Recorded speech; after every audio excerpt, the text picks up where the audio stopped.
चारों ओर फंसा हुआ था।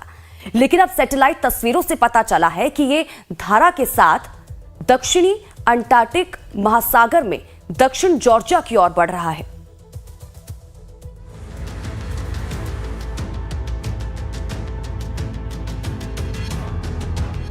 आकार में लंदन से 2 गुना,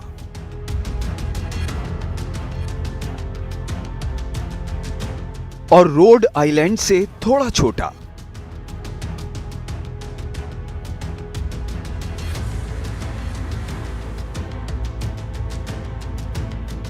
इतना विशाल कि जिसका किनारा 1000 फीट से ज्यादा ऊंचा है।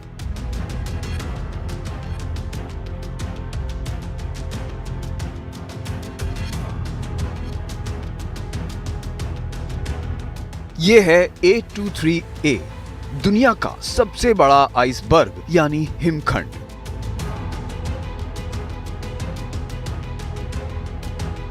शांत और कई मायनों में बेहद सुस्त।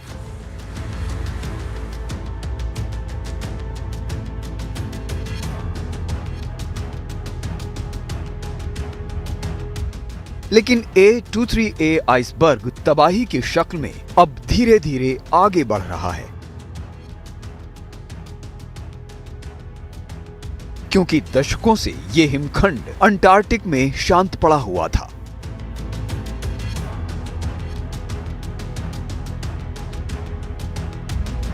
लेकिन सैटेलाइट की ये तस्वीरें अब इस आइसबर्ग को लेकर डरावनी चेतावनी जारी कर रही हैं, क्योंकि ये आइसबर्ग अब अंटार्कटिक की धारा के साथ आगे बढ़ रहा है और इस हिमखंड के जल्दी ही अंटार्कटिक के उत्तर की ओर मौजूद दक्षिण जॉर्जिया द्वीप से टकराने की आशंका है। सैटेलाइट की इन तस्वीरों ने पूरी दुनिया में हलचल पैदा कर दी है और इसकी वजह भी बेहद साफ है। यह हिमखंड पहले कई महीनों तक समुद्र के नीचे के पहाड़ के चारों ओर घूमता हुआ फंस गया था, लेकिन अब सैटेलाइट तस्वीरों से पता चला है कि यह धारा के साथ दक्षिणी अटलांटिक महासागर में दक्षिण जॉर्जिया की ओर बढ़ रहा है। मैसेज क्लियर है, अगर ये हिमखंड जॉर्जिया से टकरा जाता है तो इसका मतलब ऐसी तबाही होगी जिसका अंदाजा तक लगा पाना मुश्किल होगा।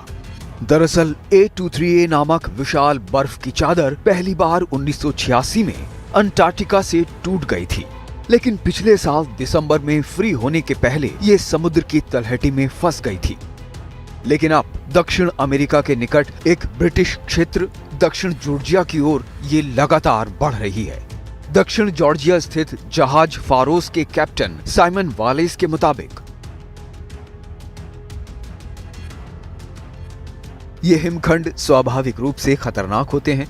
अगर ये हमसे पूरी तरह चूक जाए तो मुझे असाधारण खुशी होगी, लेकिन धाराओं के बारे में हमारी समझ से पता चलता है कि इसके जल्द ही फिर से द्वीप की ओर बढ़ने की संभावना है।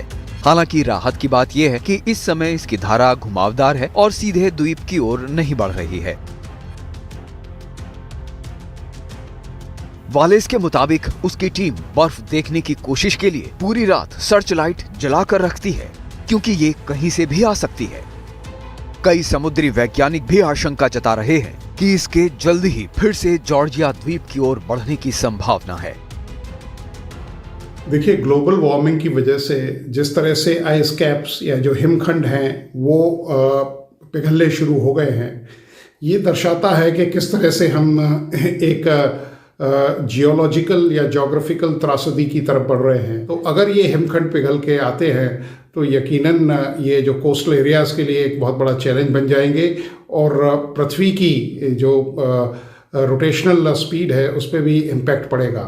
चाइना ने हाल ही में जो डैम बनाया है उससे भी billionth part of the second की दिन की जो लंबाई है उसमें इजाफा हुआ है।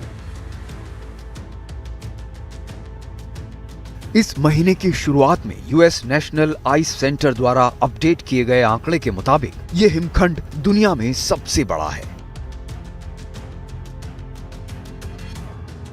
अगस्त में आंकड़ों के मुताबिक ये 3672 वर्ग किलोमीटर के क्षेत्र में फैला था। ये रोड आइलैंड से थोड़ा छोटा और लंदन के दोगुनों से भी अधिक आकार का है। A23A हिमखंड को फिल्चनर से अलग होने के बाद से वैज्ञानिकों ने लगातार ट्रैक किया है। ये 30 से भी ज्यादा वर्षों तक अंटार्कटिक के वेडेल सागर तल पर जमा रहा, शायद तब तक जब तक कि ये समुद्र तल पर अपनी पकड़ ढीली करने के लिए पर्याप्त रूप से सिकुड़ नहीं गई।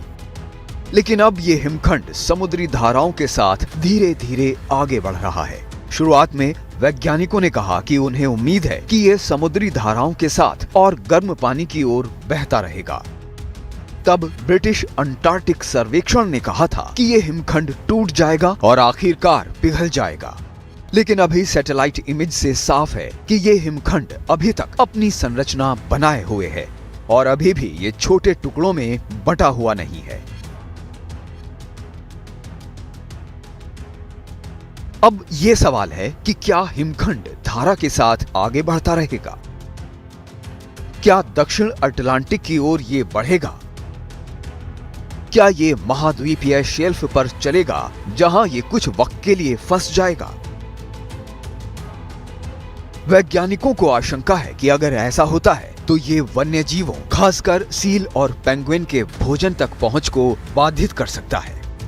इस बीच दक्षिण जॉर्जिया और दक्षिण सैंडविच द्वीप समूह की सरकार के मत्स्य पालन और पर्यावरण के निदेशक मार्क बेल्चियर ने गुरुवार को बताया कि वो इस हिमखंड के ट्रैक पर नजर बनाए हुए हैं।